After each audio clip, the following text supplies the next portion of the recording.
Hey everybody, this is Gayanne. How are you? Welcome to another episode of Between the Sheets here at ubngo.com. You can find us on Facebook at betweenthe-sheetpodcast.com and on Instagram at QTEBrett. Also, we have a website, betweenthe-sheetspodcast.com.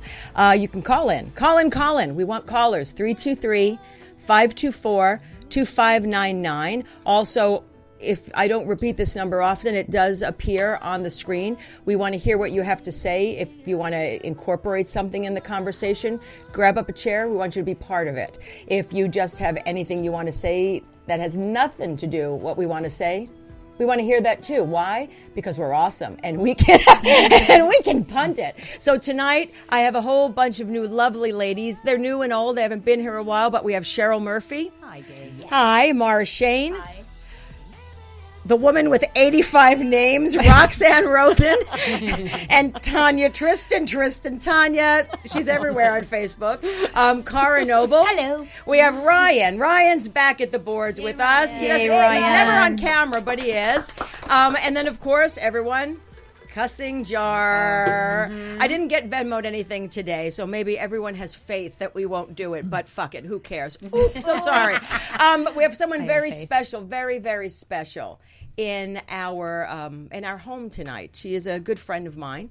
I have known her for many, many, many years. She is an established radio DJ. She used to do terrestrial radio. She off-branched into podcasting, one of the first innovators of this genre. And she actually even did it before me because I used to bring my celebrities on her show to be interviewed. And then based on that, I think we all decided at some point to do a podcast. But she is also one of, this is bizarre, I have both of my mediums here with me. She also is a medium, and of course we know Cheryl. But Sheena Metal. Hi. She has a show on latalkradio.com, correct? Yeah. And she has many shows. 4. Starting my 5th. Yes. So let's do the applause thing, Ryan. Let's welcome Sheena to Between the Sheets. We can do our own applause. I love that I got billed just below the Cussing Jar. With Cussing Jar and Sheena Metal. Well, but then Sheena Metal says, oh, shit. I don't know if you said, oh, shit. No, I did. She's like, oh, of course, I've come on now when there's a Cussing Jar and there's a moratorium. No. But I said, no, we can cuss. Honey, I grew up in radio where if you accidentally said that word, the lawyers called from the corporation. Seriously? too. Yeah. Oh, God, Me yes. too. Yes. So, I yeah. once said bloody. I was like, oh, dear. Is that Leave the building. that's bad in England, right? Yeah. Wow. Yeah, you can't swear. I didn't. I mean, I knew it, but I that's wasn't sure it was like that bad. So, Sheena. Yeah. Yes, my friend. I don't know where to start with Okay. you. You are you're an encyclopedia and a volume of everything that I aspire to be when I grow up. Thank you. So why don't you start telling us a little bit about yourself, Okay. Where people can find you so they can look and see what you do. And then let's start about how you got into radio. Yeah. And then we can proceed on to our favorite subject here was the spirituality, what you do with healing and crystals, as well as your readings, and we can end with what you're doing now with the MCC Church. Sure. So I'll just leave it up to you to start. And everyone, please feel free to ask questions. Well, I think my spiritual life has always been the force that drove everything that I did artistically. I didn't know that you could have a spiritual life, so I thought doing it through art was the way to do it. So I started as an actor. Actually, I started in music when I was 4. So my whole life I've been in the arts, and I moved to the Valley from Orange County. I grew up in New Haven, Connecticut, then Huntington Beach, where I split my time now. I moved to the Sherman Oaks when I was 23 and bought a house and started doing a local television show that took off. And the show got bought and picked up, and we were ready to go into production. And then the Northridge earthquake destroyed their studio. Oh my God! And so I did what any self-respecting Aries would do. I crawled up in the fetal position and asked, "Why me?" for 2 weeks. And then a guy that I knew from public access called me up one day and said, I host this radio show on Saturday at 2:00 in the morning, and I have a brand new girlfriend, and she's mad because I'm never home on the weekends and we can't go out of town. Do you want my show? Take it tonight. They'll probably call you in the morning and fire you. And I thought, okay, so I did it. I had a blast. I called a couple friends in to co-host with me. And I got up in the morning and there was the phone call, and I thought, well, here it is. And they said, can you do twice as much time? Oh, and I was there for sweet. 3.5 years. Lovely. And then I got a call from KLSX, which was at that time the Howard Stern affiliate. I got that gig because I brought my band onto one of the shows there. And they said, can you come back the next time and bring the band again and then sort of sit in as a co-host?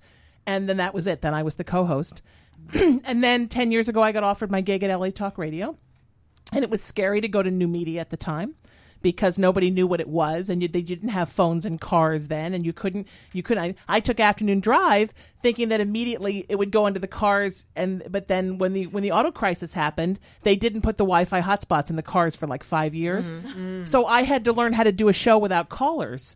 Okay. So I just started interviewing people, and I called people and said, hey, do you want to do my show? I'd see somebody on TV and like send them an email and say, you want to come and do my show? And miraculously, people did. And so I realized that radio, the art of channeling someone's story, of taking someone's essence and being the sponge that story moves through and then goes out to an audience so an audience can better feel the beauty inside of someone that I felt, was really my calling in life, not knowing that was an intuitive and empathic gift that I was using.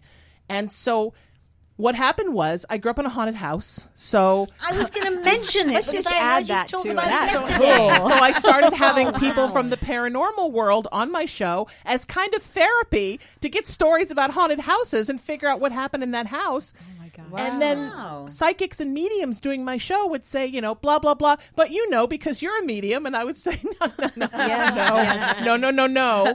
And then sure enough, at one point I thought, I had a guest on the show. And his publicist had called me before, and he and I had known each other for years, and said he's going to do the show, but he's going through a divorce, and he doesn't want to talk about it.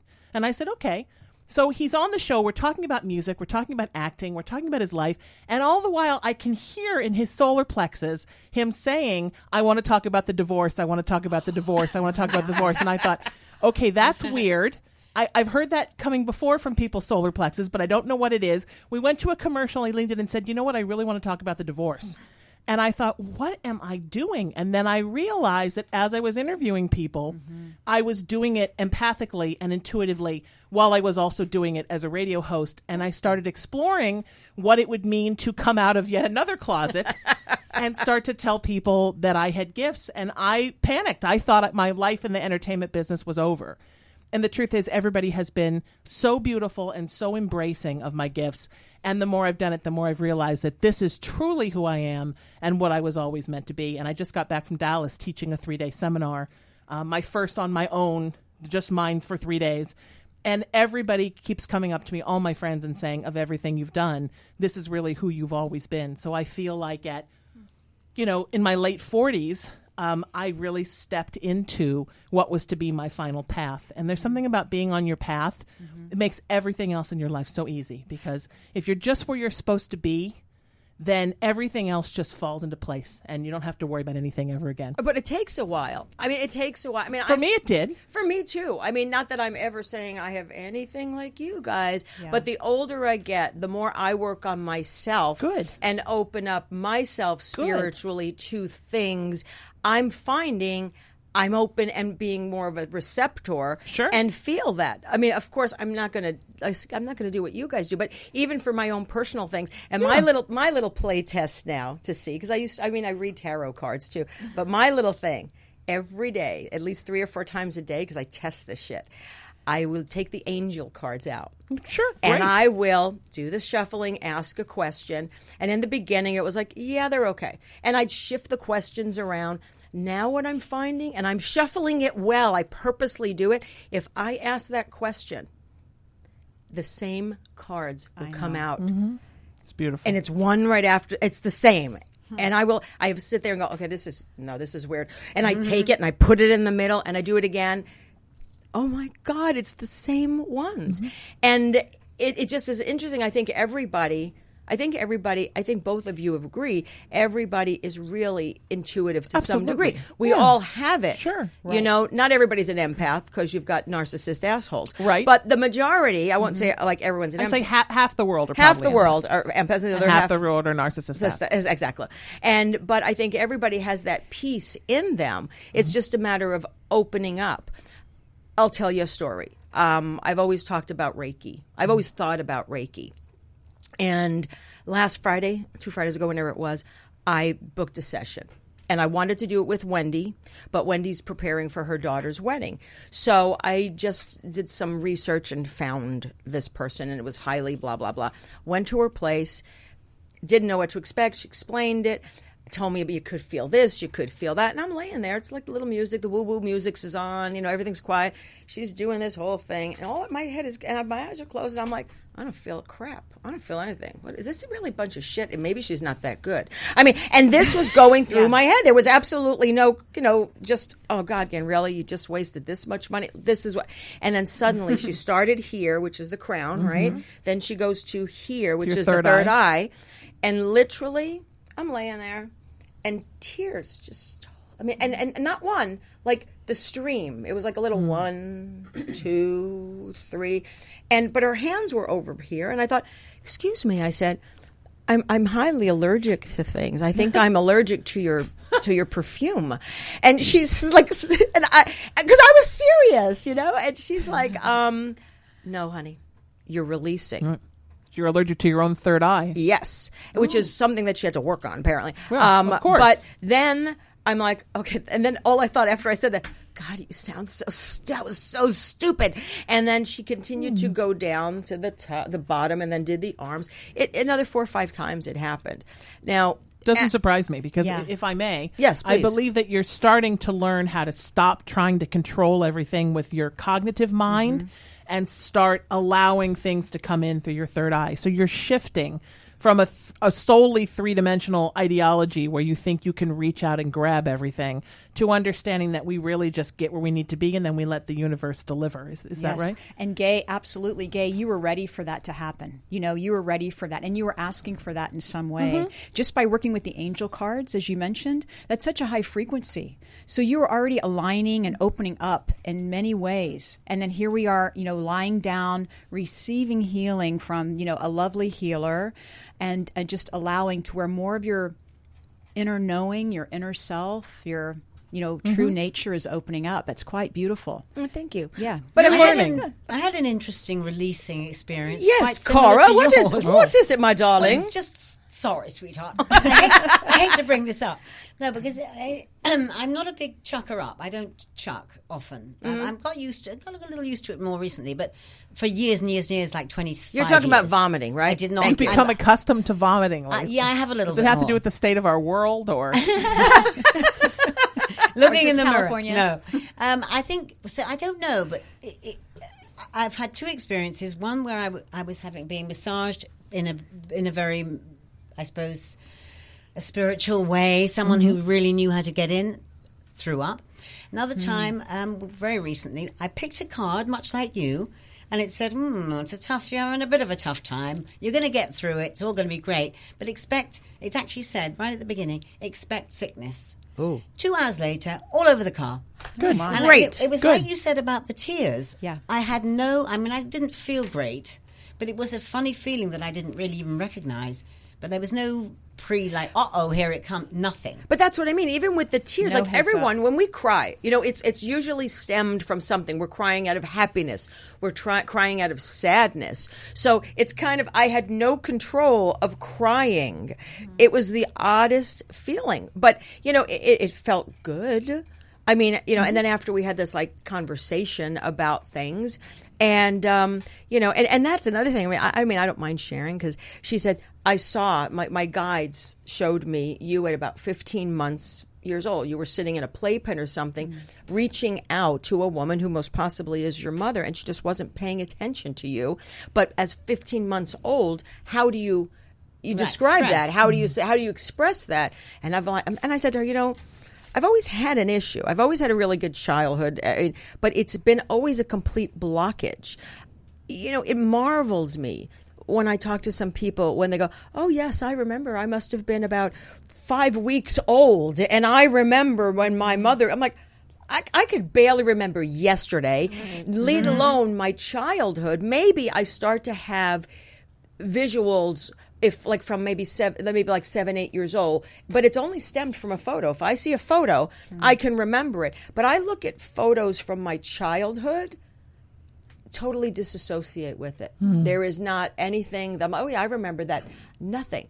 And I was going to ask you guys, why does that happen to people? Why can some people just automatically can remember, like selective memory? Yeah, but I mean, it's not like, and I understand there are people that are abused, there are people, not me. Neglected. Well, yeah, but this is my problem. She said, you are 95% grounded. It's that 5% that screwed you up your whole life. I'm like, what? Well, and I don't know how much to say. Oh, please, feel free. My life is an open book on this show. Do you mind, Cheryl? No, not at all. That has been a habit for you in life, is reaching for people who aren't there. And so, I mean, specifically women. So that's a thing that you're still trying to get whatever you were reaching for at that age.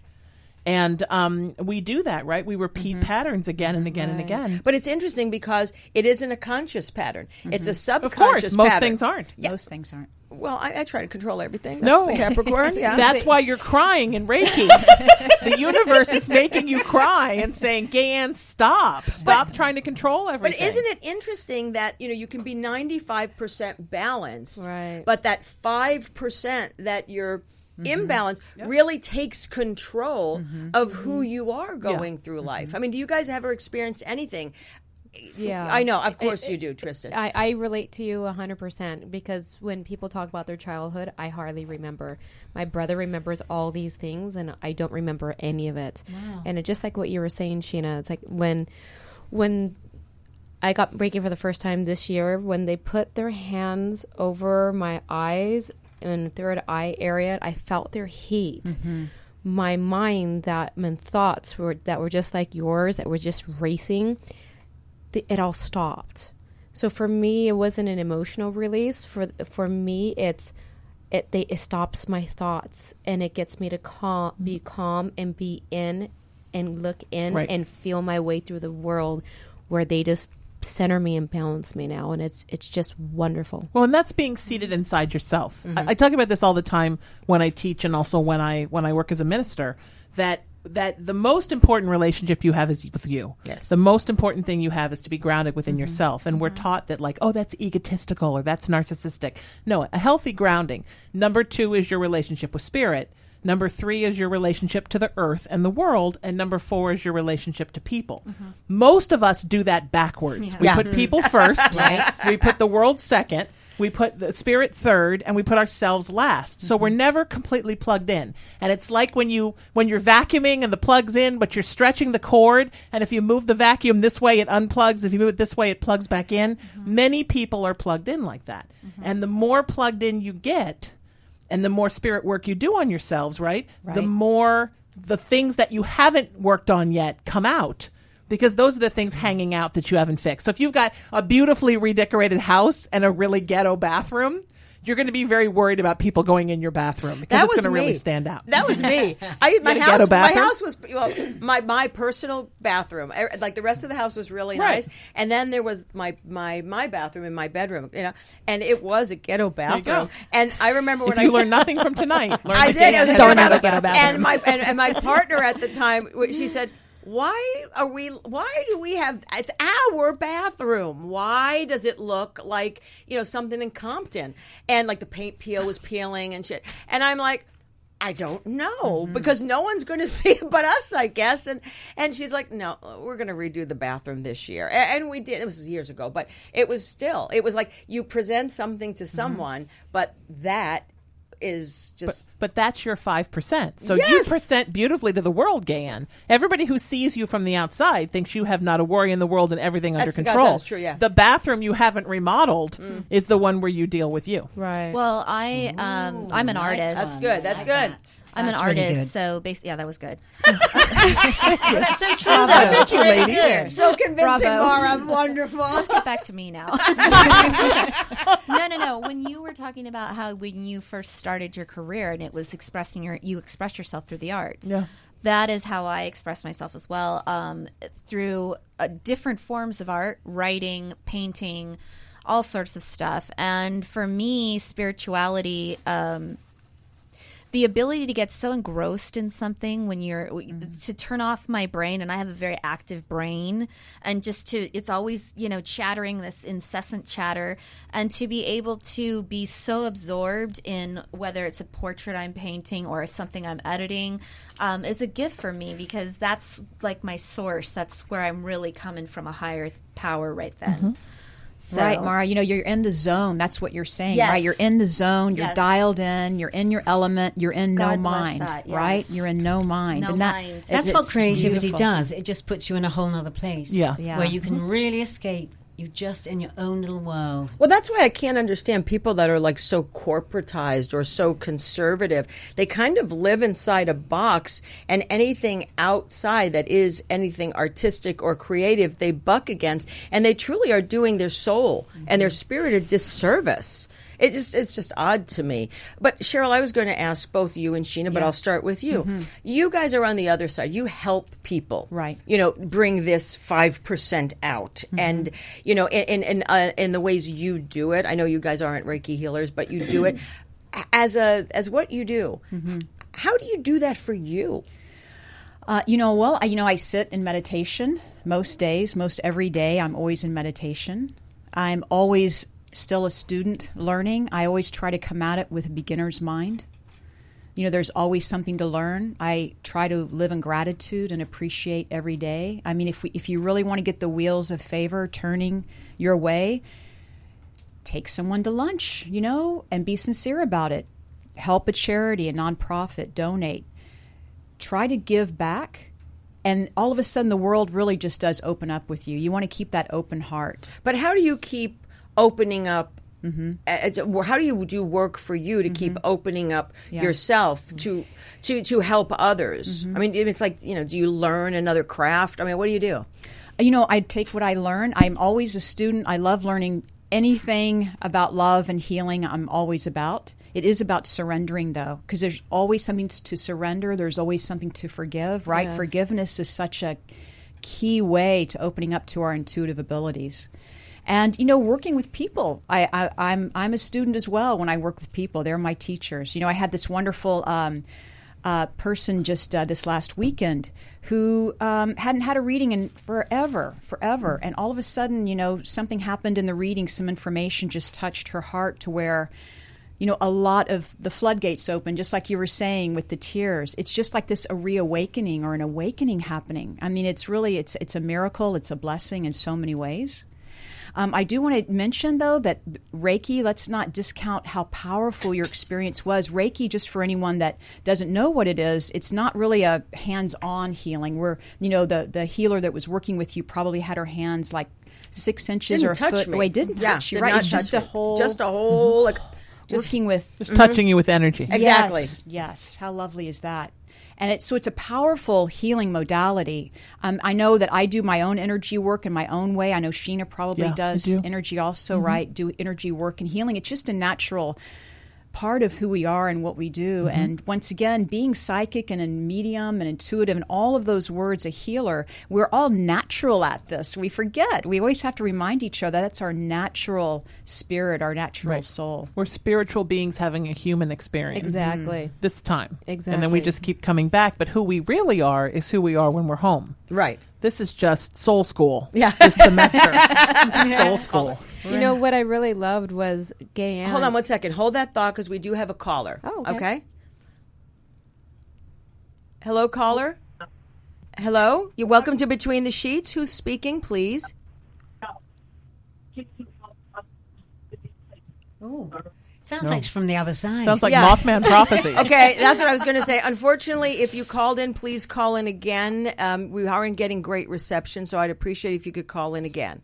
Thank you. Sorry. No, what I really loved was that was your first time getting the Reiki. The tears came out. It took me a while. It took me several times over the course of several months. And just my dog that passed away last June, everything. So sorry. And thank you. I broke down just crying and crying and crying and crying. And other healers would come to me to heal me from that. And even my grandmother that passed. And they just really work on healing you. And afterwards, they just gave me a big hug. And I felt better. But I didn't know I needed that release. and you're so open to it. It happened the first time. I just think it's wonderful. I would because go right apparently back. every other freaking chakra is open. So I mean, apparently I'm in my stride right now. Your chakras Yeah. are in really good shape. Why, thank you. But you hold on to stuff, and mostly out of stubbornness. Because You're you're not stubborn. Capricorn.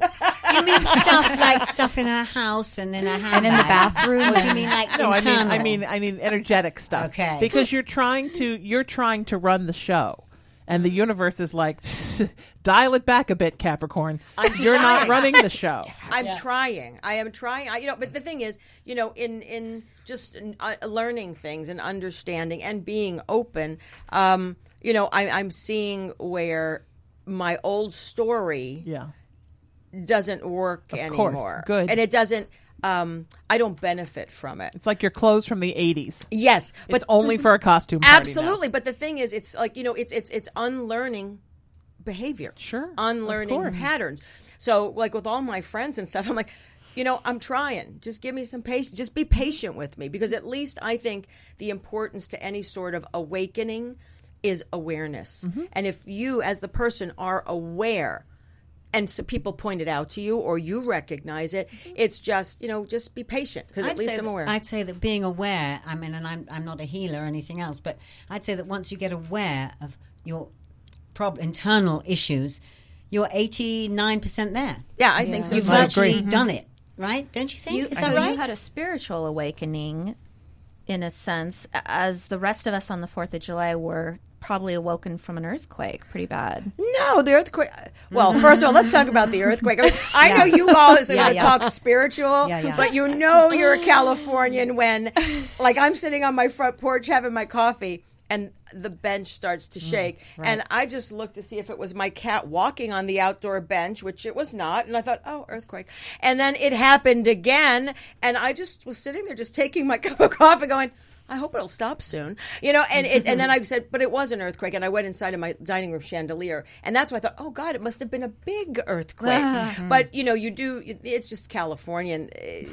We go through it. But I know we had talked about this earlier, ladies, and I know that I think Cheryl said we need to talk about the earthquake. I said, it's only 3 days old. She goes, it doesn't matter. We'll talk about the earthquake. Talk about the earthquake, because it was a huge amount of energy on this planet happening, especially in California, but everyone else watching it or even living nearby. But there was a beautiful amount of energy coming through. There was a charge. I don't know, did you guys feel it? It was like a charge, and it kept lasting, all day long. And it was a beautiful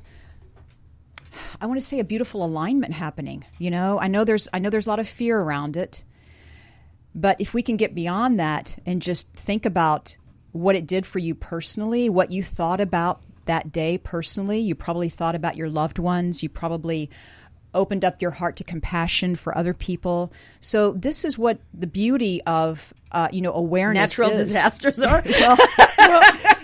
It's true, because it really did. I didn't even get out of place. I didn't even get out of bed, because I'm pretty much born and raised here. I mean, I moved out here from Connecticut when I was 2.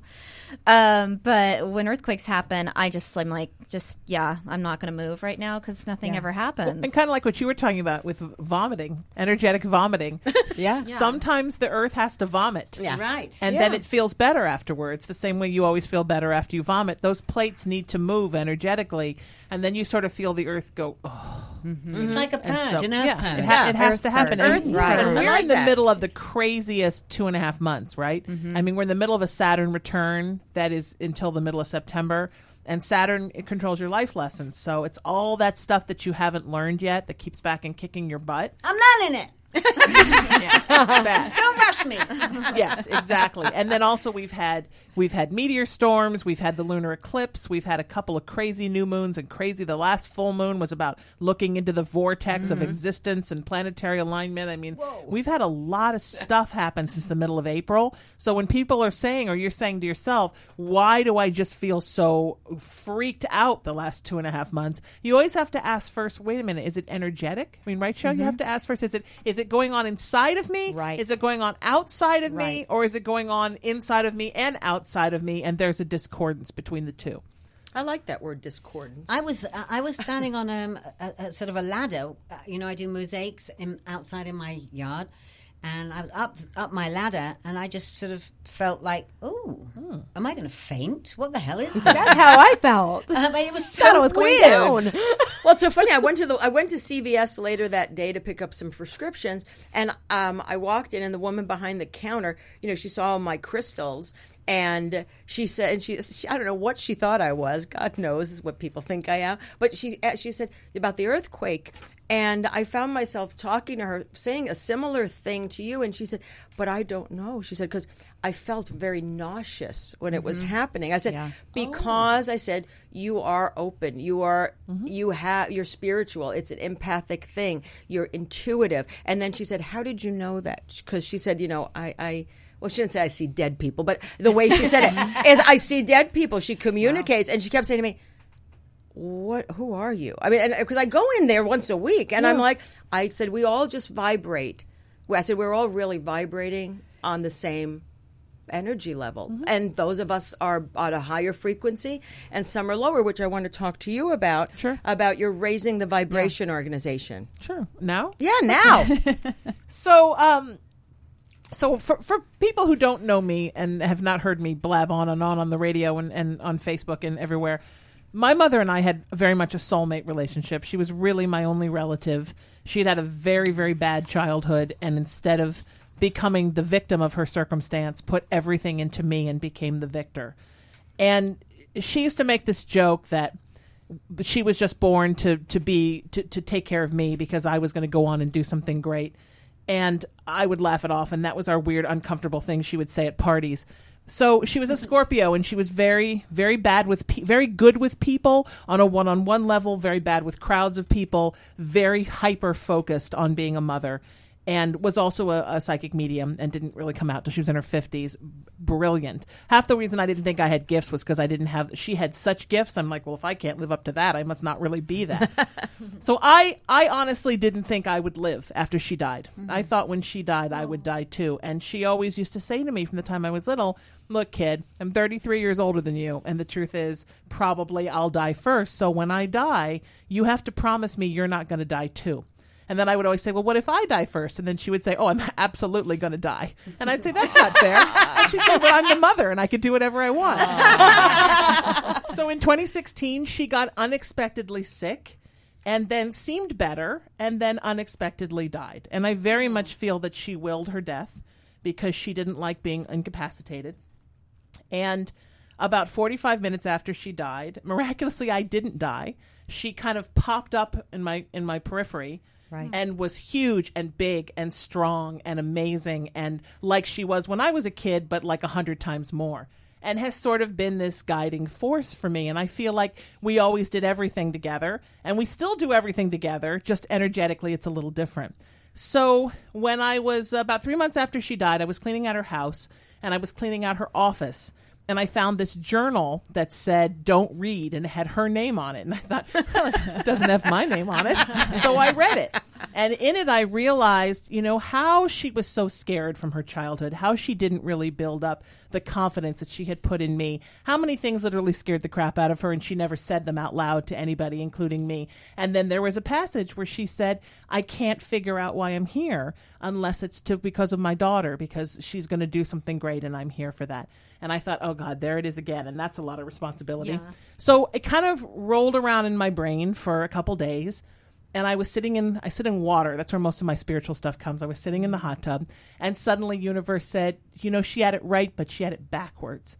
That I was here to be her child, to spend the first half of my life soaking up her teachings and the second half of my life sharing them with the world. Ooh. And I thought, well, I'm going to cry. I thought, well, that's beautiful, but what do I do with that? So nothing. I have no idea.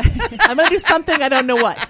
So then we had a little presidential election, and the results were announced on her birthday, the year she passed. Suddenly, everybody on Facebook was hating each other. Yeah. And I thought, well, this is the most awful thing ever, because in that hatred of each other because of politics and sociology, we're losing our spirituality. Yeah, and I got up one day to go work on her house, and I didn't want to go because everybody was fighting and friends weren't talking to me and things were crazy. And I got in the car and universe went, hey, just like that, hey. And then boom, You're going to start a movement, and it's going to be your mom's words, peace, love, kindness, and unity, because she believed those were 4 things humans needed to work on. And it's going to be called Raising the Vibration. And you're going to go get this URL, pull over, go to a Starbucks, do it now. Wow. So I did, and I didn't know how to found a movement. I didn't even really know what a movement really was, I don't think. I didn't know what to do with it. I didn't think anybody would buy something that was sort of where socio-political met spiritual. I thought that was a weird, you're never supposed to talk about religion or politics, and certainly not in the same conversation. Mm-hmm. And I just started gathering people. Mm-hmm. And by that summer, I had gathered about 15,000 people. Whoa. And I thought, well, what do I do with this now? And I was at my mom's again, and I was in a Walmart parking lot and trying to figure out what the next step was. And then again in the Walmart parking lot was, hey. I thought, oh, God, it's back. It said, you're going to make it a nonprofit. It's called raisingthevibration.org. Write it down. Get it. You're becoming a minister. Get ordained. You're opening your spiritual practice. It's called this. You're doing this, and go. Wow. And I thought, well, that's never, ever going to happen, but thank you. So I got the URL. I did what I was supposed to. I wrote everything down on a Starbucks napkin that was in my glove compartment. 4 times a year, I celebrate all my radio landmarks at the Hollywood Improv. I was sitting at the Improv after my radio anniversary. My 25th party is this summer. Please come. So this would have been my 23rd. And I'm sitting at a table, and I said to a friend casually, so this happened in a Walmart parking lot, and I told the story. And a gentleman who was sitting across the table said, I'm the president of American Trinity University, and I'll ordain you. Oh, wow. Oh, my. And if what you're talking about is what happened from that stage, I'll help you through the nonprofit process because I went through it. Wow. And it was like boom and boom. And then I thought, Synchronicity. okay, Yes, so I love that word. Yeah. so I opened my spiritual practice, and I thought, well, no one's going to call me for anything. And then people just rushed in. And I'm used to entertainment where you keep knocking on that door and nobody opens it. Even when they do, nobody pays you. Like, it never occurred to me that would work. And then people kept saying, what are you doing with your ministry? And I said, well, I think Raising the Vibration really is my ministry, and I believe that it is. But what about being a minister? And then out of the blue, a friend called me. And we have a mutual friend who's a retired pastor at the Metropolitan Community Church, which was founded by gay folks that got kicked out of their own churches in the 70s founded by Troy Perry because you couldn't be gay and be Pentecostal, evangelical, whatever. Catholic. And Catholic. Any religion. Anything. And one of my big dreams had been to work with them. And I thought, well, that's never going to happen because you've been a minister for a minute and a half. And she said, you should talk to him and see. So I called him up and I said, oh, this is funny. Our mutual friend thinks that, I'm going to get hired as a staff pastor at MCC. And we both had a big laugh because he's retired. And he said, I tell you what, I'm going to take our senior pastor, Keith, and I'm going to bring him on your show. And why don't you two meet? So we did. Keith did my show, and then he did my show again, and then I did one of my Raising the Vibration gatherings at the Founders and their theater. And then a week later, he took me to lunch, and he said, we'd like you to come on staff, and this is what we want. So MCC, because so many Protestant churches are now allowing their LGBTQI plus family back, a lot of folks are going back to the churches that kicked them out, which is, okay, that's a whole other story. Yeah. So MCC is now looking towards that their 2.0 is going to be becoming interfaith. And they were looking to bring somebody in to do an interfaith service.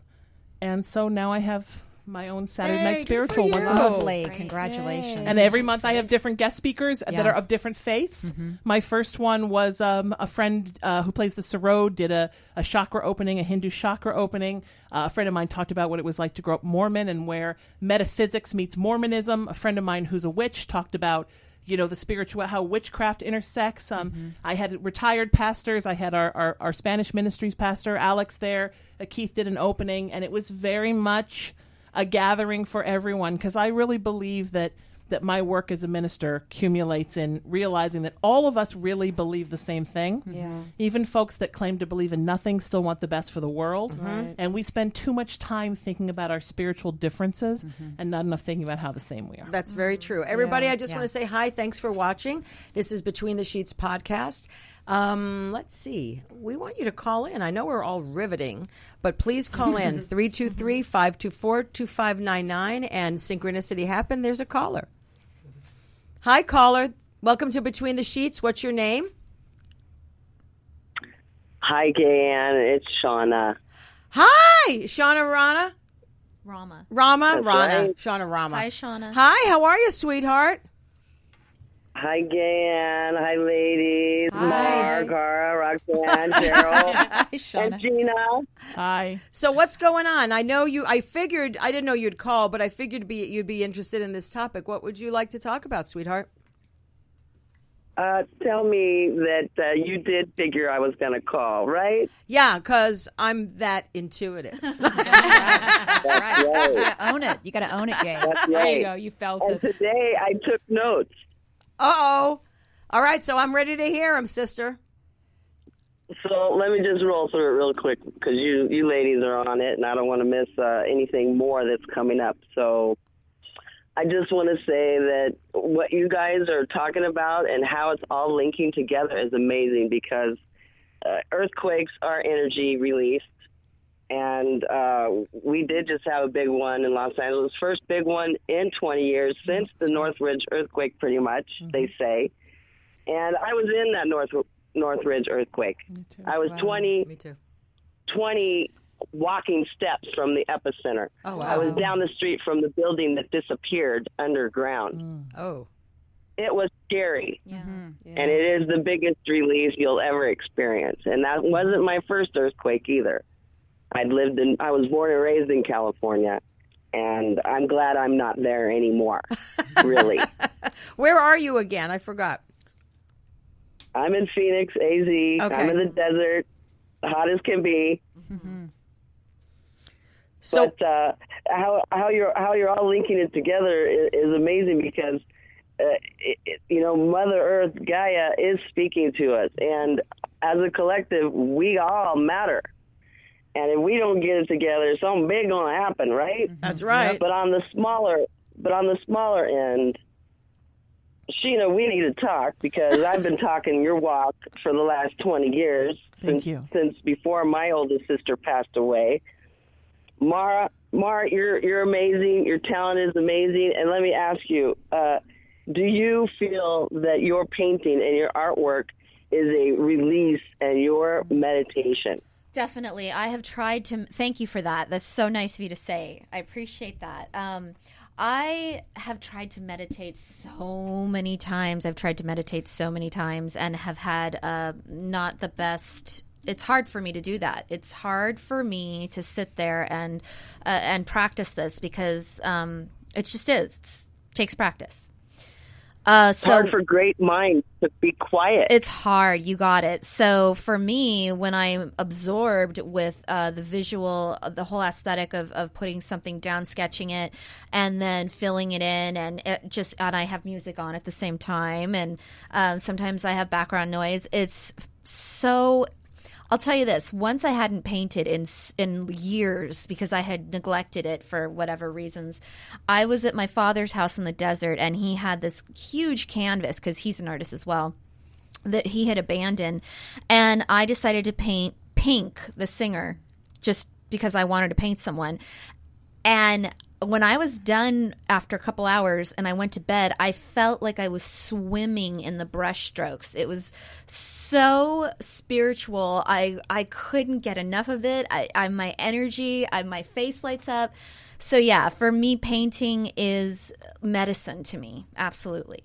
That's great. Yeah. Thank you Good. for asking. I can relate because I paint. I'm a painter. I'm by far not an artist like you, Oh, but I find that those things that we find passionate or that we are passionate about is our avenue of meditation. Like, Gayanne, music. You know I love music, okay? Yes, yeah. I do. Right? Yes, I do. And, when we focus on our passions, we can, take those next steps that we are guided by via the divine, which brings me to Cara, right?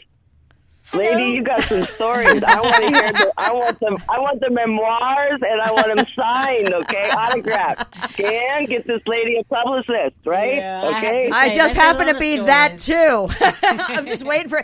Look, I could promote everybody in this room. Just let me know. But Cara is an amazing human being, above and beyond her talent. She's just has a beautiful, beautiful soul. I do have some interesting stories as well, and there will be a book one day. There will. I can't wait. I will wrap this up and say goodbye, but please know that everyone, you ladies are doing a wonderful job, and thank you so much. Thank you for calling. Appreciate it, Sharon. Bye. And Dan. Yes. Hey. I'm waiting for my 3-hour phone call. Oh, you are. It'll come. Yes. Hold on. It's just I will call. Just you know what? Let's see. I'm available. I sent you a message. I Didn't know. You get it? I got it, but I'm kind of busy. I don't mean to blow you off, but I didn't mean to blow you off. But you know what? Not. Hey, listen. Yeah, hey, you're listen. not. Hey, listen to me. Tomorrow is what? Saturday? Yeah. Tomorrow's Saturday. I'm looking at my calendar right now. I'm really looking at my calendar. Okay. I have all day free, but I'm leaving at 4 o'clock to go to see Chrissy Hine and the Pretenders. So call me anytime between, you can call 8 to 3 and we could talk. Okay.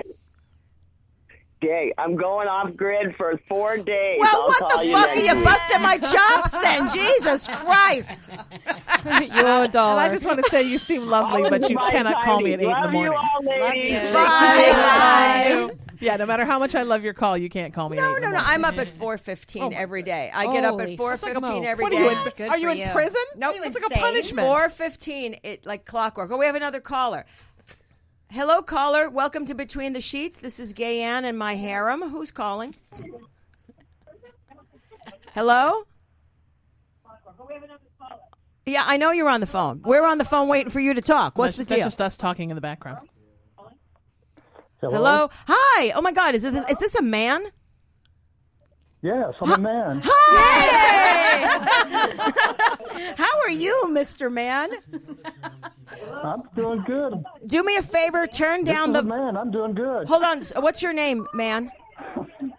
Michael, Michael, do me a favor because we're hearing a feedback. If you can turn down the volume of the show while you're on air, I'd appreciate that. how's this? Perfect. Hi, Michael. Where are you calling from? I'm calling from Shaky, California. And is this the first time you're listening to the show? Just want to make sure you know you're listening to Between the Sheets. Yes, I love your show. Thank you. And anything you want to sort of engage us in? Because you've got a lot of women. There's a lot of estrogen here. Boy, I can feel it. Do you have any questions just for any of wanna us, sweetheart? First of all your guests are awesome.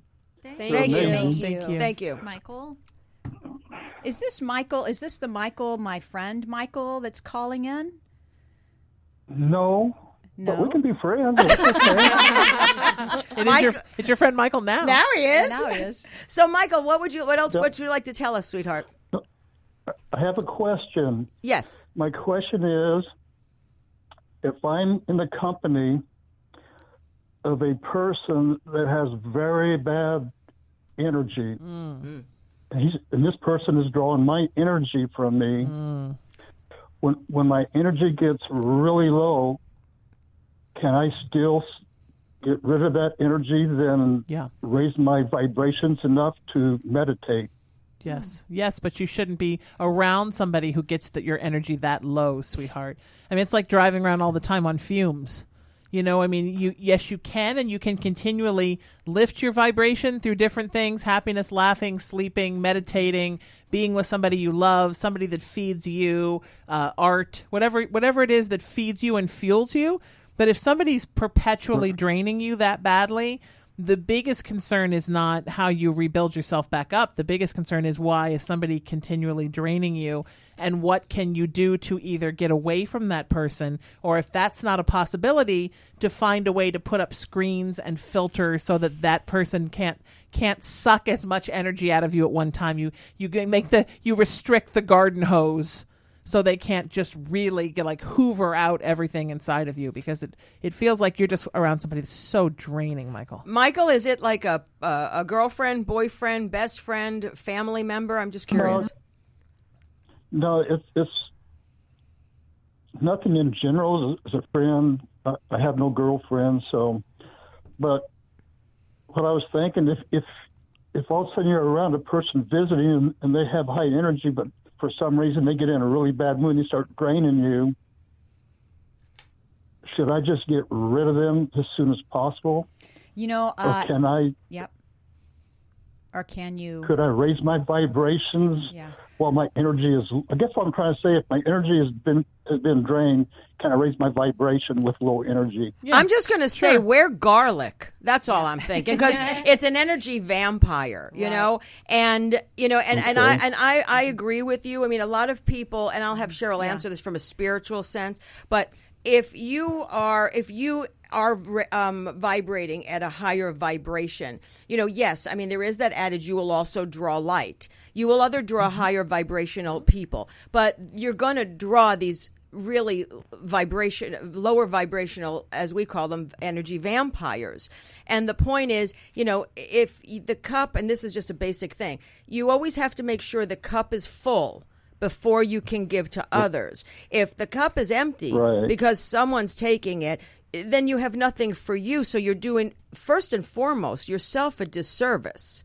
They're putting you in the negative. So, I really think whoever this person is, if they're a friend of yours and you enjoy them, that the minute it starts to flip and you see that the glass is becoming a little lower and you're starting to feel it, because I feel it, I physically feel it, it's time for you to go, hey, gotta go. Mm-hmm. Yeah, you got it. Also, can I just throw in, I'm not hi there, Michael, I'm not a spiritual healer or anything, but I think you, personally, we were talking about truth earlier. Now, I think you should just actually tell this person, truly, straight out, you're really draining my energy. Why do you think that is? Somehow talk about it. Somehow figure out why this person is there in your life. Well, some people, though, speaking from experience from friends I've had in the past, are not open to that discussion. And it's a good idea if you happen to be with somebody who is an open person. But if you're with somebody who's on the defensive,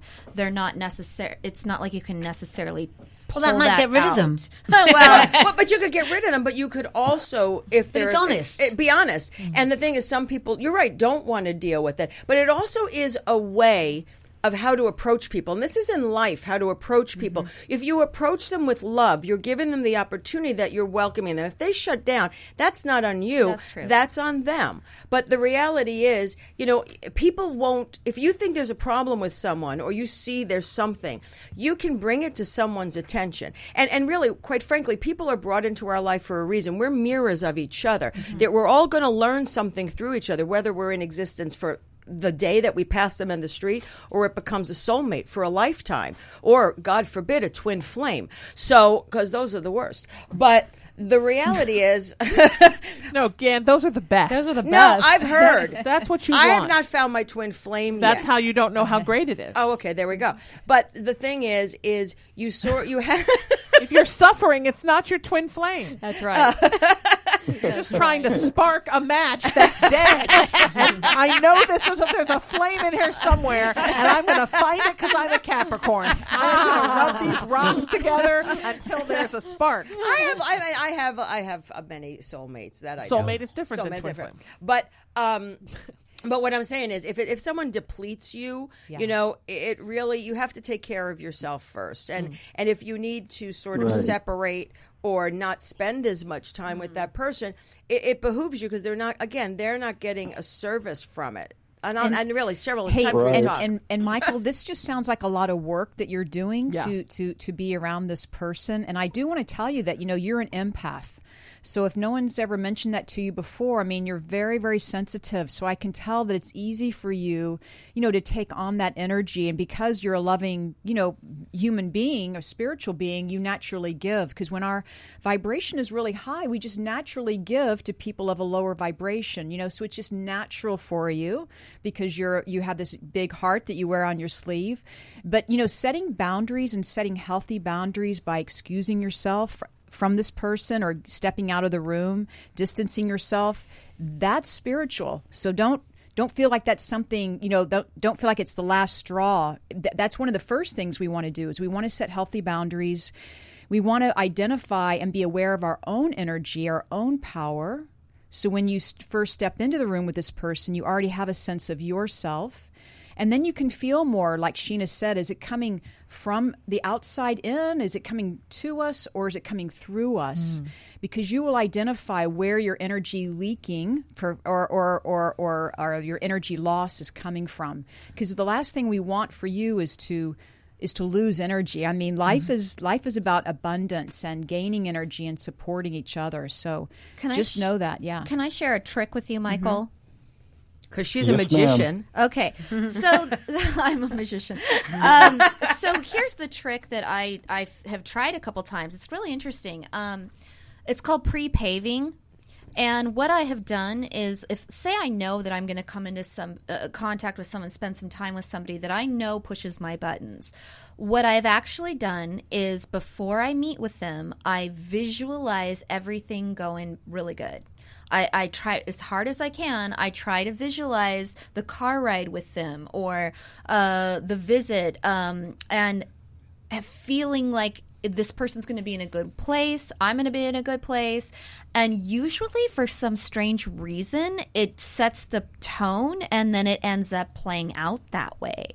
But usually, there have been many times where I don't pre-pave. Because you're kind of like manifesting. It's manifestation. I think all of us around here in this table are good manifestors. Yeah. I mean, sometimes it works a little slower than other times, but I believe when I like something and I want to manifest it, if it doesn't come immediately, it doesn't mean I'm not meant to have it. It's good manifestation, just wrong time right now. Sure. But it ultimately does come in.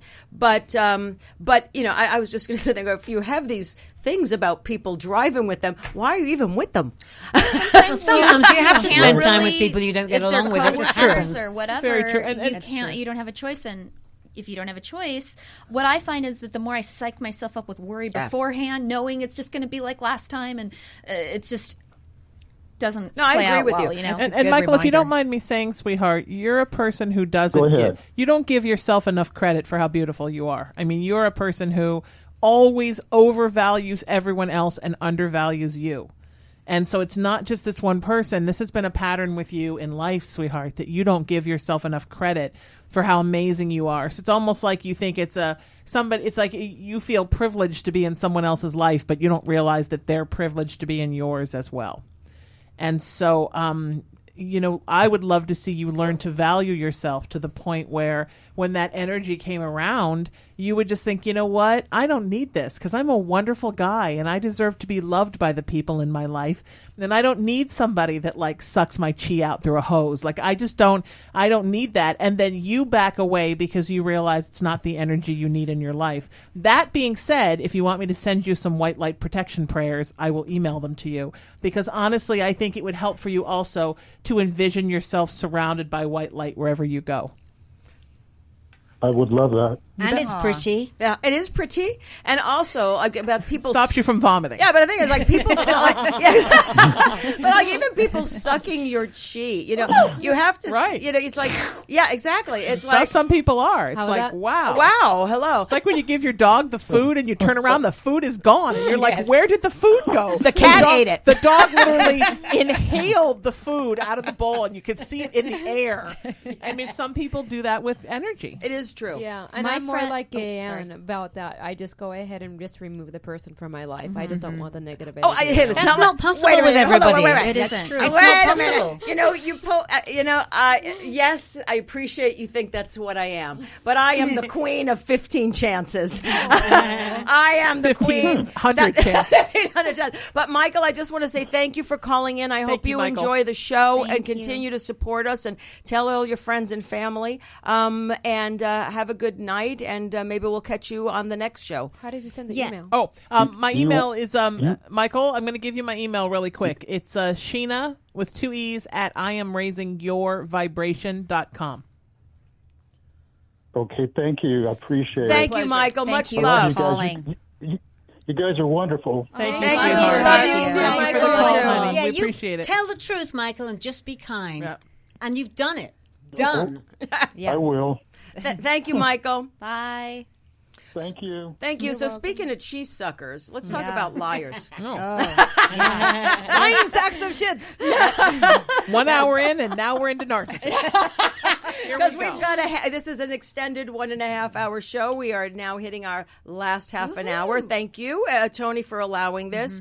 Thanks for Ryan staying on overtime to do it. 323-524-2599. 323-524-2599. 30 minutes to call in and talk to us. But lying. Okay. So I've been on a Facebook rant, for a couple of weeks now. Because when you're nice to people and you slowly find out they start to lie, and acts of omission, to me, might as well, it's part of lying. Yes. I don't understand why people can't tell the truth. And I really believe that spirit is all around me, because whenever someone lies to me or omits something, like clockwork, something or someone will come in my life out of nowhere, intersect in this path with this person, and it'll make me question who that person is. That sounds like protective angels. It does. Or something. Doesn't sound like protection. So it's really Fate. interesting. It's kind of like, blah, blah, blah, blah, blah. And I'm like, but something also doesn't sit well personally when they say it. It's intuition. Intuition, maybe. And then all of a sudden, down the line, it'll be like, I'll find something, whether it's in writing, whatever it is, it'll just come into my path. And I'll go, oh, they lied to me. And, and it's like I always say, you give enough person a rope to hang themselves. I never approach them with it. Because I could care less. Because once you breach that to me, I'll be your friend, but not where we were if we were very close. So you trust people until they prove you wrong. Like, you do give people the benefit of the doubt. Like she said, usually. 1,500 chances. Until, it's like, because I'm always like making excuses, because of this, or, they did it because of this. But it's up until that lie that I find, then it becomes, okay, now I'm done, cut. And don't come back. So how do you guys feel about lying? What's your definition of lying?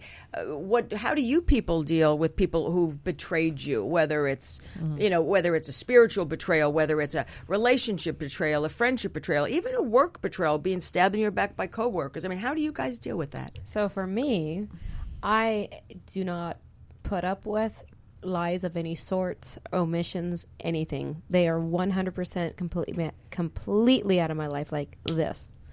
And that's a reason why I've been single for 7.5 years. 8. There you go. Because I'm looking for my life partner. I'm not looking for my next mistake.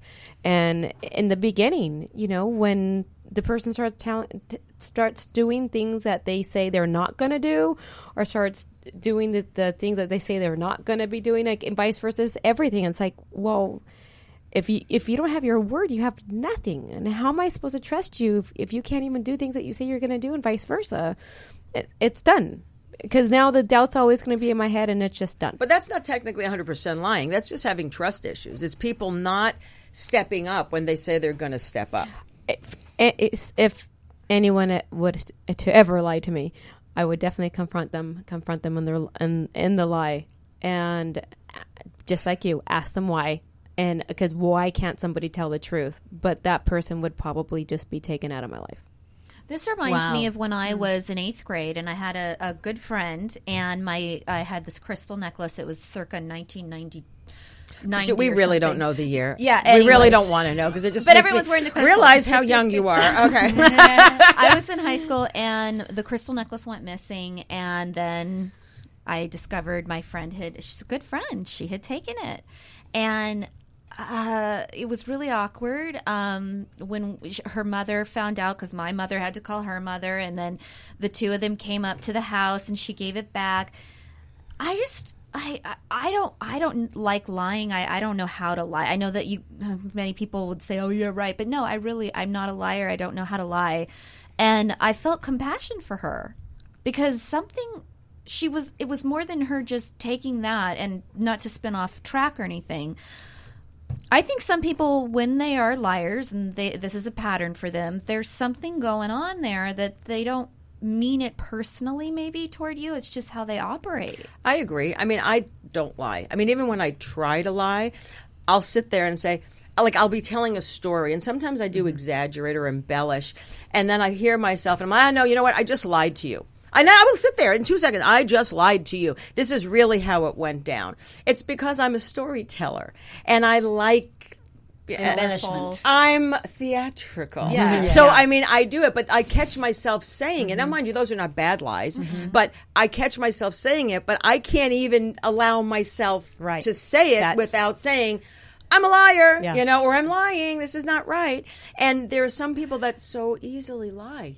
Just so easily. I don't think they can help it sometimes. I think it's just a mental thing. What do you guys think? I think that mental I'm thing. afraid to say in relationship, if you're lied to and you decide instead of dropping them like a hot cake, stick with it, work through it, that's the deepest learning and the deepest pain that you're going to go through. But if you can get through it together, it actually was worth it. Do So you I have have a some question. experience with that? Yes. Yeah. Why, just, not challenging you, why would you want to stick with it and work through it when someone lies to you? I just don't understand. Because I've lied and I know what it's like. Oh. I know I've lied. I know I've made things up. I know I've done things that I'm not proud of. And it's a learning experience. It's a journey. And people don't mean to hurt you or lie to you, but they get twisted up in life. And I honestly believe that you will get the deeper relationship if you forgive rather than dump. So have compassion. Not always, obviously. But have compassion. Yes, just understand that sometimes people don't want to lie. They don't mean to lie. They get twisted up in it.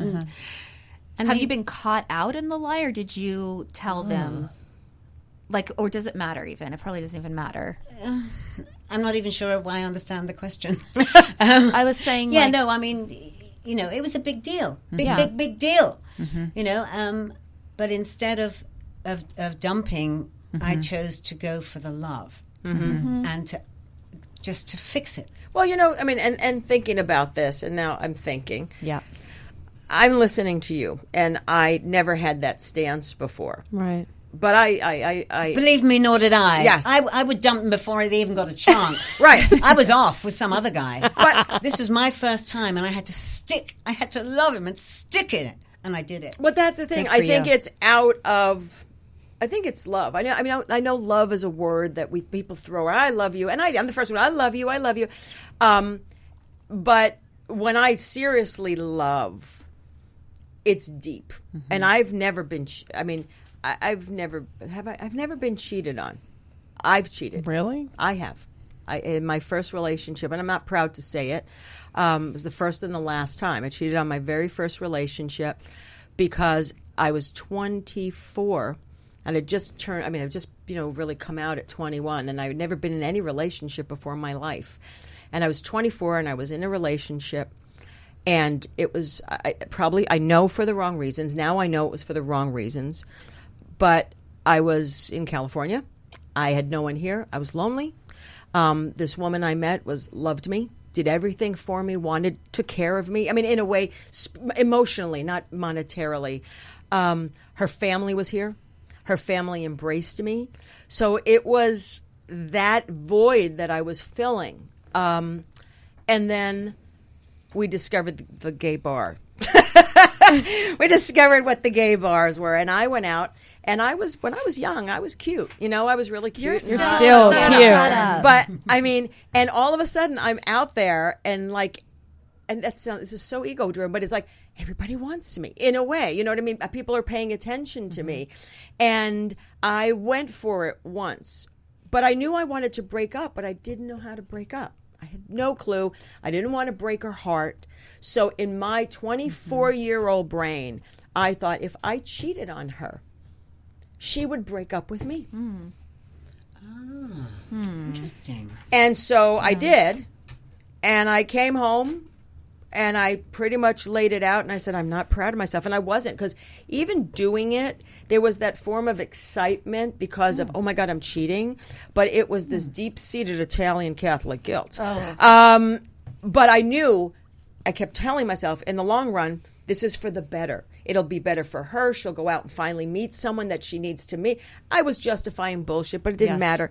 And when I got home, and I told her, so we have to talk. And I told her, she sat there. I mean, I was freaked out, but I told her. And she said, and I was waiting for the drama, the screaming, the this. She stopped and she said, it's okay. I forgive you. You want to see someone unravel? Right. My plan. Right. My plan wasn't working. Yeah. And I finally stopped and I said, what do you mean you forgive me? Because that wouldn't have happened to me. And I said, how? And then I'm the one who went into the tailspin, and she cried because obviously, and I said, I don't think I could. At that point, because of the stupidity I went through, I was finally able to speak my truth and say to her, I love you. I just am not in love with you. And we're still friends. But I mean, and that was a long, long time ago. But it's just interesting how things are, and Right. you saying that just reminded me not of my reaction, but of the way she sat there and forgave. And that is probably the biggest gift she gave me, was to learn that, which I had a hard time learning, but still. And Gay, that just lets me know, how great you and this relationship still are. Because, what goes around comes around, really. I always try to live by that, right? So what I put out there, I hope, in some wonderful way comes back. But, some people just lie because of habit, it seems, or maybe they just, can't find a better solution at the time. Like you said, Cara, Or maybe they want to believe the lies they're telling because they need to. Well, they're inexperienced. I mean, there's many reasons. Yeah. Sheena, do you have an opinion about lying? You have an opinion about everything, so. I do. Okay, so I'm the person everyone cheats on. So that probably can't be like honest about that without being like, I think people lie when they cheat when they realize they're not enough. People lie and cheat because they're not happy with themselves. They're not trying to hurt you, they're trying to hurt themselves. And a lot of people who aren't happy within themselves will sabotage good things in their lives, whether it's relationships, friendships, work, opportunity. They will find ways to screw things up because they're reinforcing the story of who they think they are, which is a piece of crap. Yeah. Then they turn into a piece of crap, and then you wind up thinking that they're a piece of crap. Now, that being said, there are also people who are just habitual liars, who are very self-focused, very narcissistic. They don't think they owe anybody anything. So they feel like they can do and say whatever they want and nobody can say anything to them. And those are the people you have to make sure you stay away from, because you could put that relationship back together 50 times and the same thing's going to happen over and over again. Unlike what my fellow Aries said, in my inside, especially having had a Scorpio mother, I like the idea that I never talk to you again and you just crash and burn. Yeah, so do I. However, because of how many people I deal with in the entertainment business, because I'm now the vibration girl, and because I find that there are people who just will continue to do it if they think they get a reaction from you. I feel like my tribal circle is like an onion. And some people are outside the onion, some people are in the center of the onion, and most people are in a layer somewhere in between. So when you do something like that to me, with a smile, I say, I understand, and of course you're forgiven. And then I just push you a little farther out the onion, because I don't trust you anymore. But I don't unfriend you on Facebook, and I don't say I'm never going to talk to you. That is the stupidest thing. But before we move on, I think we still have a caller, right? We have a caller? Hello, welcome to Between the Sheets. What's your name, please? Hey, ladies. Hey. It's Felicia. Hey. Oh, Delicia. Oh, I thought you said Felicia. And I'm thought like, so, too. who the hell is Felicia? Who is this? Hi, Delicia. Delicious. How are you? Felicia. Delicious. How are you? Delicious. That's why we didn't know who you were. Everybody on the show has 8 names. We do. So what's going on, sweetheart? How are you doing? Are you liking the show? I'm sure you have something to add. And we miss you. We miss you. I miss being on there. I'm so excited, though. The hyperbaric treatment seems to be working fantastic. I'm feeling 1,000 times better, so Good. life is fantastic Great to right hear. now. But I wanted to pipe in about the lying stuff and what you were saying, Dan. Like, I think the most important thing that I've learned in my life, and it all ties into spirituality and everything that you guys were saying, is forgiveness. I think that is the key to things. And one thing you guys don't know about me is my mother was murdered. And Sorry. that's one person that I am still working on forgiving in my life. Right. But I had this major powerful thing happen. I was listening to this Oprah podcast today, and she was talking to Carolyn Myss. And she just did this amazing thing where she made you close your eyes and think of this person that you can't forgive in front of you, and basically saying to you, like, I'm sorry for everything I did. I know that I hurt you. And to me, that was, and she said, now open your eyes. And I felt like no forgiveness for him. And then she had the same person stand in front of you and say, you know what? I know what I did was bad. It was terrible. It was a sin, but I went ahead and did it anyway. Something in my body told me to go ahead and do that anyway. And I can't tell you the energy that I felt, like picturing this man saying these things to me was such a different energy. And it's very strange, but I was able to find a little bit of forgiveness when he didn't make excuses or apologize for what he did. And he just said, I know what I did was horrible. I'm sorry.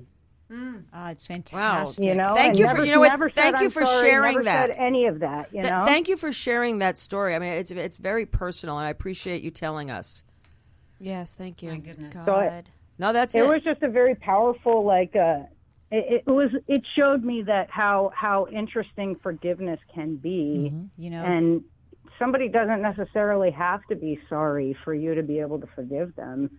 They just have to be able to admit what they did and not even admit that it was wrong necessarily. But also, like it's you not guys just- were saying, sometimes people don't even know that they're lying. and Delicia, that's a power that you did for yourself. It's like the Hawaiian Ho'oponopono prayer. Do you know that? Yep. Yes, I do. It's like that. I traveled to Sedona to see this guy do the healing, like a group Ho'oponopono. I say it every day. Right. Yes, I do. I love you. I'm sorry. Please forgive me. Thank you. Yeah. Yeah, and Cheryl said it in the beginning when we were talking about the Reiki, about just the forgiveness. But I think the most important part is not about forgiving the other person. I actually think it's easy to forgive the other person. The hardest part is forgiving yourself. Yeah. Yeah. And, you know, all the coulda, woulda, shouldas, and then everything that you put on yourself. And once I forgave myself, I just opened up so much and had a clearing of so We're having an We're much. earthquake. having an earthquake right now. Yes. We're having an I give earthquake. this We're an having A. an earthquake. We are having an earthquake. Yeah. That was a. It's everyone is 8:17 shifting. p.m. Let me tell you something. it's When an 5. Aries speaks, I the was- whole earth rocks. You know it, baby. Sheena, I love you. I'd like to I just was add one more thing inside if I of the can. hyperbaric chamber when the earthquake hit. Oh, my Oh, goodness. great. Did you feel it just now? Yeah. Oh, I felt it. I thought I was breathing wrong or something, and that I was going to die in there. I was like, "Why am I moving? This is the weirdest Yeah. thing." Because The those microphones. things are The huge. microphones I don't know are if We're you've moving. seen them. No, these are huge. But the show must I go think on, so- Cara. Yeah, we've got like 20 minutes. I just have one little thing to add to that, that you can forgive someone, but you don't have to do it to their face. You have to do it for you. Yeah, you have to That's forgive you, where you too. have to Exactly. get, but you also have to. You can forgive the person inside you. They don't have to know you've forgiven Some them. might be Or you gone can write by to them then. or whatever. Yeah. Yeah. But you have to forgive them Yeah. because it's not about them. Exactly. It's not about them It's at about all. how it eats Well, it up, inside you if you can. And most importantly, you need to forgive yourself. Exactly. Because Yes. sometimes we're holding on to so much anger towards that person and we're resisting forgiving them because we don't want to forgive ourselves for falling for whatever the lie, the betrayal Exactly. was. It's all Correct. about So we're holding us. it out there, and while we're holding it, there's a ton of energy in ignoring someone. As long as we're holding it out there and we're not going to talk about it, we're sending somebody this big ball of energy. That's why I don't kick people out of my life, because it's more energy than just letting them think like, hey, it's nice to see you, but then I don't have anything to do with them. Right. Now we have, hold on, what's 8:30 minus 19? How many more It's minutes? 11. How much? I am not a mathematical genius. No, you're not. I am an artist. We have 11 minutes left. Anyone want to get one last minute call? 323-524-2599. Delicious, thank you for calling in. Miss you. Bye. Hi, Bye, ladies. sweetheart. Good luck in the See you chamber. Soon, hopefully. Yes, absolutely. We will. So there we go. What courage. Oh, we have another call. I challenged and I got. Yes. Manifestation at its finest. Yes. Hi, caller. It's Gayanne, and welcome to my tribe and Between the Sheets. Who's calling? Can you? Hi. Put the radio lower. Put the radio lower. I knew it How was are you, Mel. girls? Hi, Mel. Hi, Mel. How are you? Hi, Mel. I'm being curious. I love it. Thank you. Do you have How's any? everybody doing in this beautiful weekend, 4th of July? Everybody is doing mucho bueno ahora. So, bueno, I have a question. I hear somebody can read me my love life. That's true? Oh, does someone know anything about Melanie's love life right now? Okay, this could take. You know what? It's not going to fit in 10 Well, minutes. if she read it for me, she will tell me to start sending letters. Oh shit! Another earthquake. That was a earthquake. big one. It's still It's going It's on. still going Oh my on. God, it's Shit, still what do we going do? on. We're going to stay here. Just Well, hang tight. Just We're sit gonna tight. get We've got an underneath. We're earthquake. gonna ride it out. It's We're gonna going be to ride it okay. out. It's just a roller. We're just gonna ride it out. Everything's Holy going. Holy Mary. shit! It's gonna be This okay. is a We're just huge gonna ride it earthquake out. right now. This one. This Oh, is. my God. I'm feeling it I right know. now. It's bigger. not. Oh shit! This it's is getting long way bigger. It's, a It's long getting Oh, my way. God. So I'm It's where getting are you worse. now? No, we're Oh shit! shit. I'm gonna All right, go- right here. No, we're We're okay. having an earthquake. We're okay. We better. Whoa. Okay, that's a shit. big one. Hold on. It's okay. still going. It's still going. I'm Fuck. holding on. Really? You should go I'm underneath. holding on. No, you should go into a door jam. Okay, hold on. Wow. I can't move to go to door jam. All right, it's stopping. Stopping. No, it's not. No, it is. It is. It Yeah, is. It it is. Calming down. Stopping. Okay, I am not putting one fucking penny in this jar right now. Oh my god. All right, I just want to say we've got. Somebody go on the phone and find out, Ryan, find out where it was centered so we know if it's Yeah. here or not. Still feels like Probably it's still the one out there. It is still moving. You know, It's you just okay. want Shit. I will find out for you. We'll I feel think better that if we was know a it's not 6. here. That Yeah. felt at least like No, that was huge. I know. Good. Oh, yeah, feels good because you think it's a vibrator, is what it is. You and your love life. I grabbed my handbag. I feel such Oh an my idiot. God. I love It's just the I grabbed my earth shoes. I mean, for God's Look, sake. look. Now we know where it is. 6 thinking point. it's Hold like on. the big Now one. No, anyways, I don't want to know. Anyway, it was an earthquake. Very, very. an earthquake. timing It for was me like to a. call. It was like two that was after. the top It was floor like here. 2 shocks. And then one, and then we heard the building crack. Everyone, just so you know. Yeah. So this was a biggie. Still rolling. We were rolling. It's still rolling.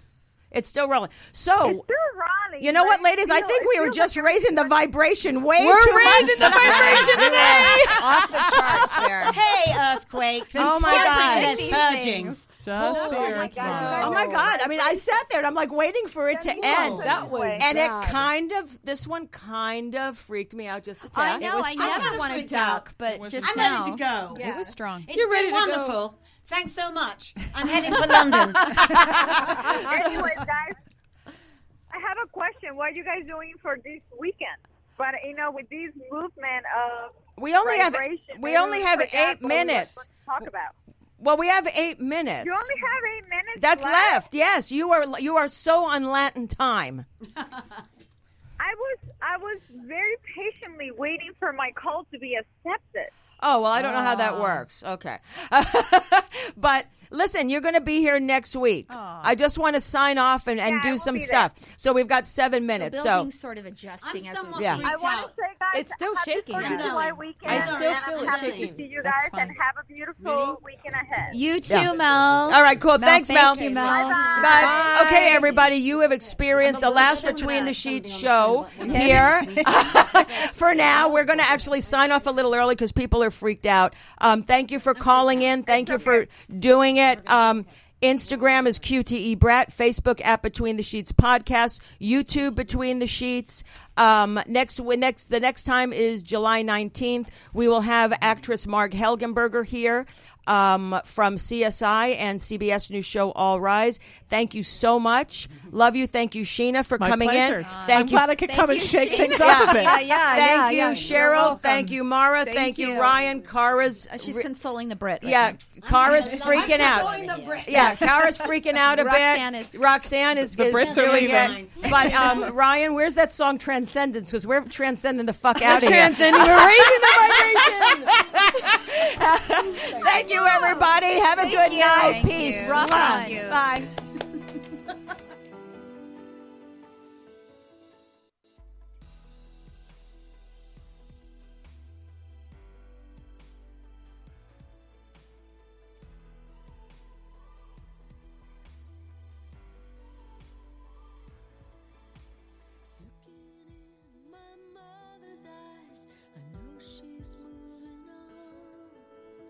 Try